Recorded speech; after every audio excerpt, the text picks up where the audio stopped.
Descente inopinée, très souvent en tenue civile, perquisition, saisie de biens acquis au détour d'arnaques virtuelles. Rien n'échappe à leur contrôle. L'argent de loyer, papa.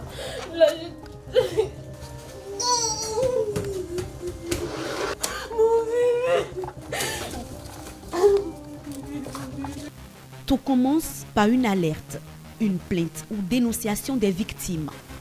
Des renseignements bien précis sont recueillis.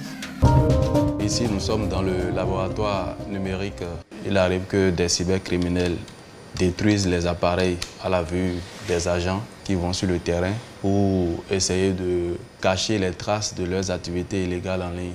Donc ici, nous avons la possibilité de régénérer toutes ces données-là, d'établir le lien entre les groupes de cybercriminels et d'aider les enquêteurs à avoir les preuves et les éléments techniques pour défendre les dossiers à la criette. Du côté des présumés cybercriminels, des objets numériques et technologiques, parfois de dernière génération, des cartes SIM de réseau GSM et souvent un arsenal d'artifices mystiques.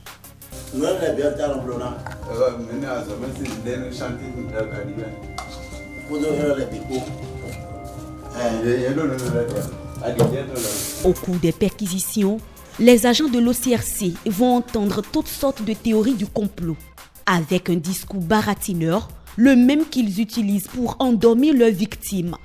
Ils tentent d'embourber les agents dans un tissu de mensonges bien cousus. Je suis un footballeur, je me fais bien de trucs là. Dans le seul but d'échapper à l'interpellation. Je viens de rentrer au pays, tu viens. Mais hélas, cette unité spéciale de la police est bien aguerrie et parée contre toute tentative.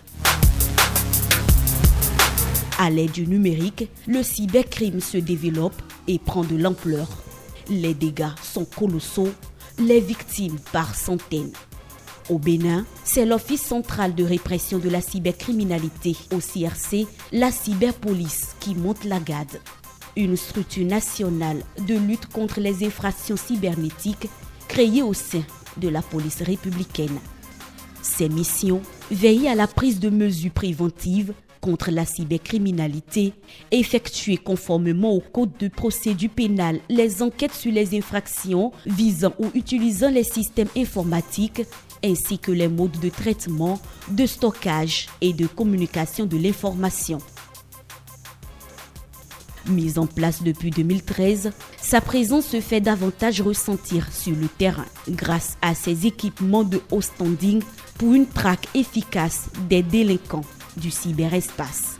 De plus en plus, nos moyens sont modernisés et récemment, le gouvernement a acquis de matériel de dernière génération pouvant nous permettre d'être beaucoup plus efficaces dans cette lutte. Et vous voyez, c'est ces matériels que vous voyez dans notre laboratoire. Cette année 2023, nous avons déjà interpellé 723. Donc, de 1er janvier à ce jour, 22 juin 2023, dont 48 femmes.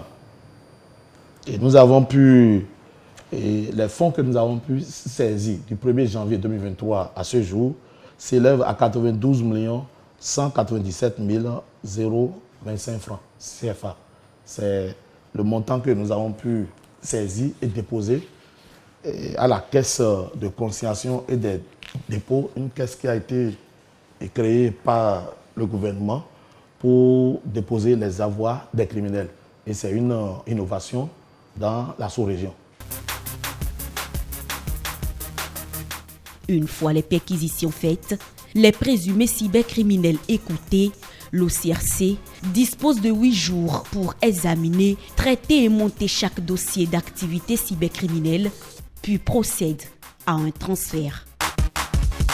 La criette prend le relais.